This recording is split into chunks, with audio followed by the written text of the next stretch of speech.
Hello, everybody. Welcome to the League Bleed Orange Fantasy Football Recap Show. I'm Commissioner Horniak. I'd like to welcome you to the 10th edition of the show, actually. It's been a great season so far. We got a few more weeks until the playoffs, and it's getting intense, let me tell you. This week's co-host, we got somebody who's never been here before, a first-time co-host. She's owner of Team I'm Kind of a Big Deal. Let's bring her in, Susie Lopez. Come on in here, Susie. Thank you, John. Oh, absolutely, absolutely. How you doing today? I'm doing wonderful. Good, good. How did you do last week? I think I'm starting to turn my season around. Uh-oh. How about Another that? big one this week, and Nice. Who did you play?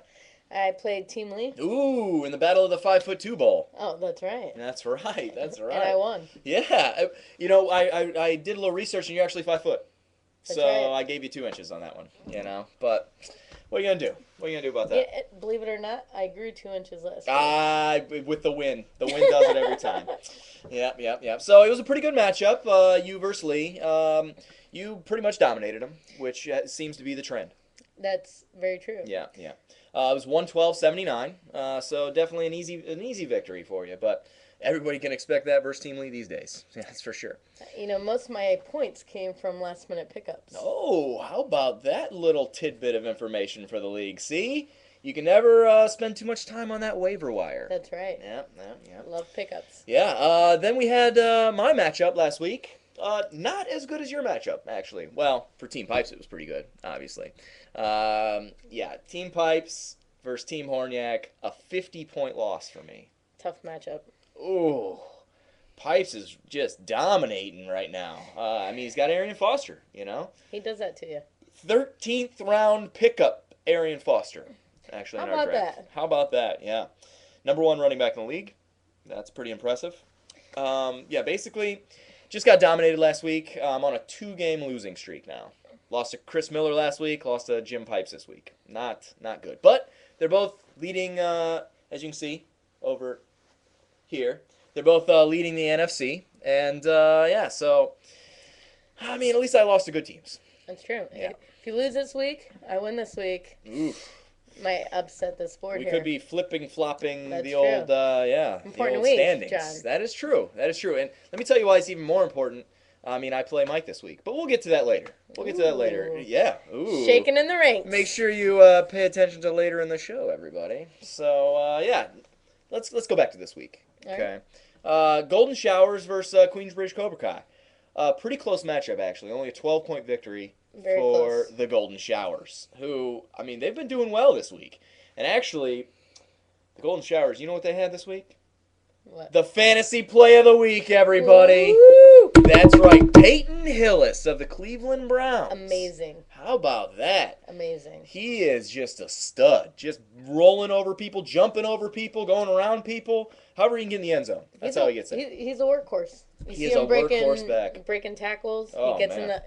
he sees the end zone and he gets there. That's right. 31 fantasy points for Peyton Hillis. Not missing Quinn, I'll tell you that. Oh, man. Brady Quinn for Peyton Hillis, everybody. How about that? We'll move on and let Denver deal with that that mistake. That's for sure. Then we had Delhome's Testicles versus Team Juggernaut. Closest matchup of the week.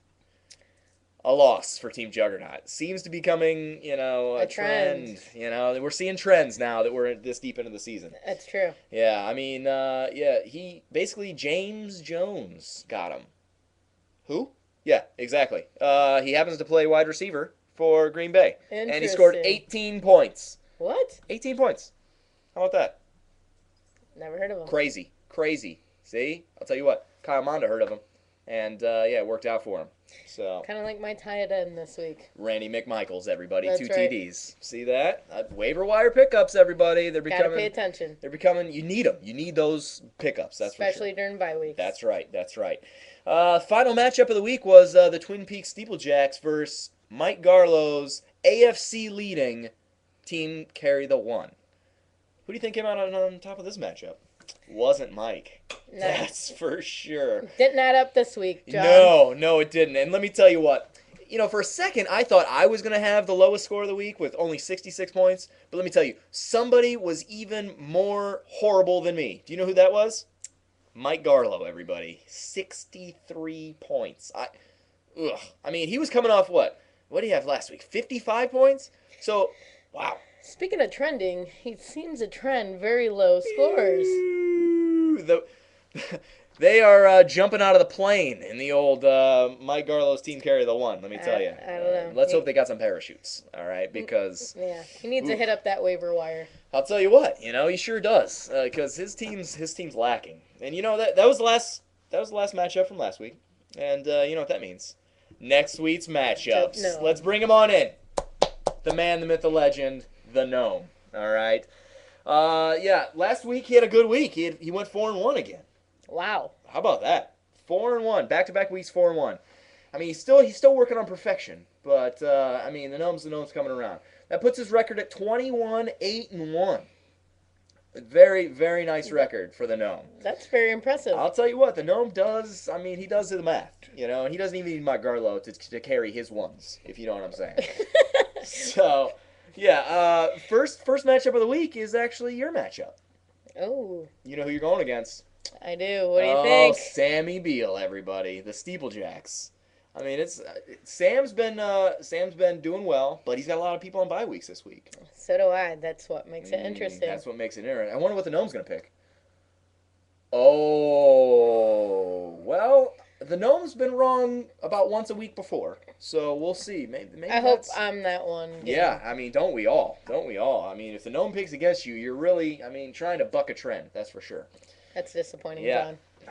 I know. I mean, the gnome, sometimes he lets you down, in your heart, but, he just does it off the facts. He goes by the facts. So, the next matchup we got is my matchup versus Team Carry the One. Uh-oh. How about this? This is big because, right now I'm 1.5 games out of first place in AFC.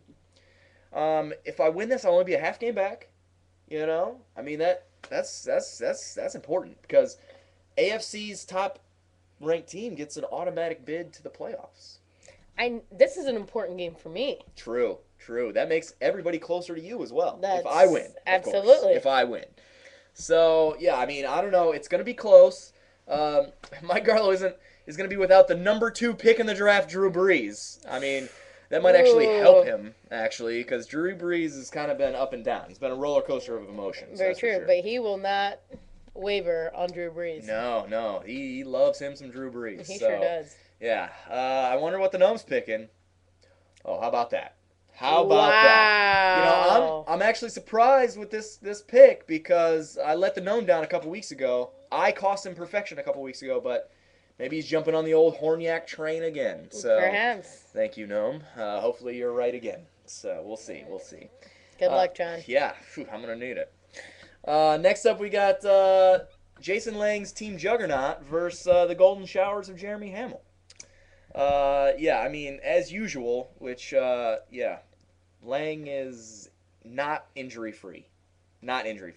Still worrying about all those red letters next to his players' names, but plus bye weeks, which makes it even worse. That makes it very difficult. So yeah, I wonder what the gnome thinks because Jeremy Hamill's really moving on up. As they say, he's moving to the east side. Get that big apartment in the sky or whatever they say, however that song goes.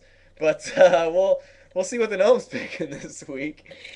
Oh Golden man. Showers. How about that? It's gonna be a Golden tough Showers. one. He's still climbing that mountain. You know what I mean? So we'll see if he can make a comeback.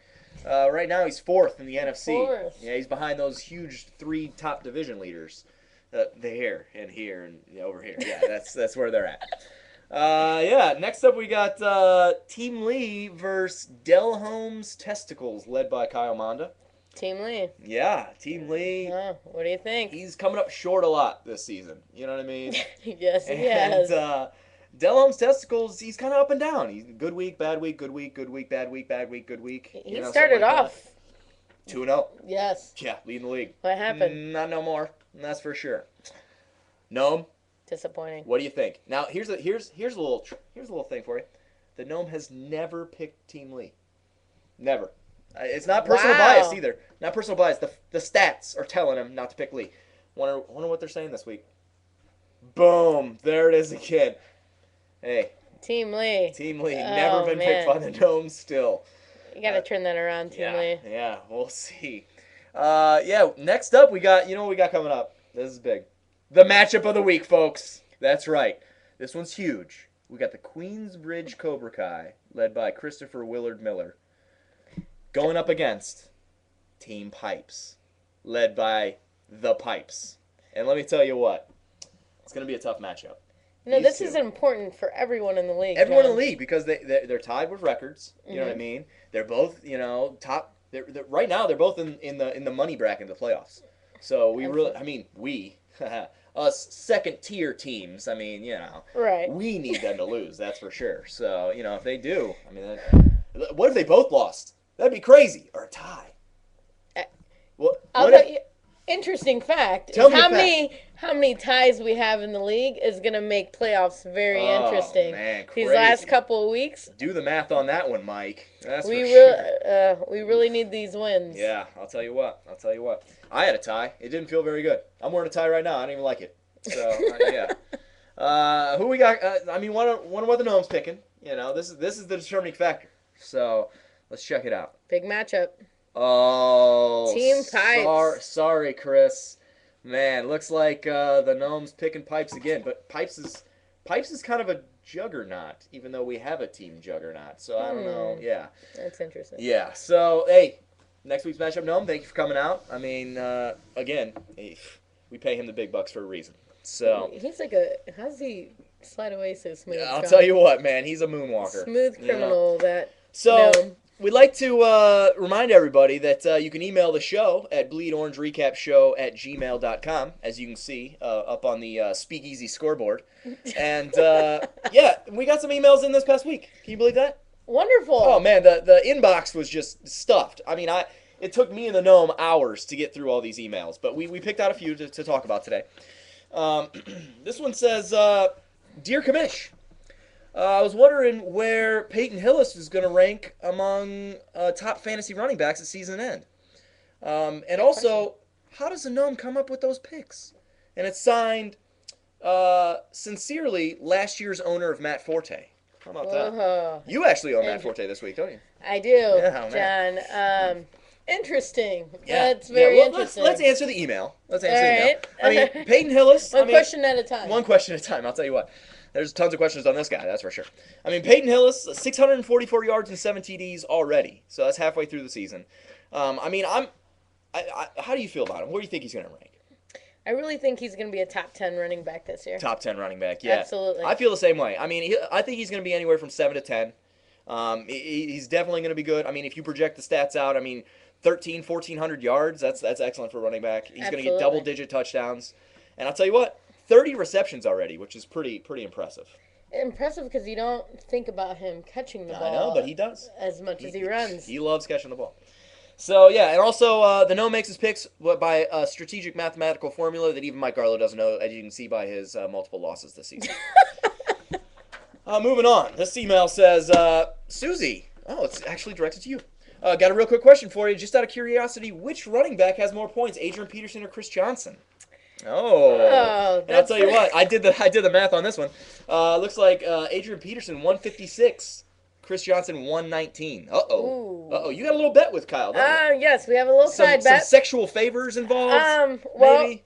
John, that's interesting. We do have a little side bet going on. However, I did trade Chris Johnson. Nah, it doesn't matter. So I'm not really sure what still the in for that bet. You got to make up 37 points, or else some sexual favors are going to be exchanged. I believe they're going to be shared. Yeah, we'll see. All right. Next up, we got another email here. It says, Dear Commish, with their huge matchup versus division leader Mike Garlow this week, I was wondering if you could clear something up for me. Is it true you've dominated Mike in every football matchup you've ever played against each other? Sincerely, a concerned viewer. And let me tell you what, folks. Every athletic competition that I've ever played against Mike Garlow, I've dominated him. Okay, so let's just put that on the books right now. The commissioner is way more athletically fit than Mike Garlow. John, I have to question this one. I do remember over the summer, you guys heading over to the park. Yeah, and I dominated him. In all phases of the game. Here's the thing, though. It's about time to go. We got to wrap it up. So I'd like to thank you for coming out. Next week's host will probably be that unfit Mike Garlow. We'll see you then.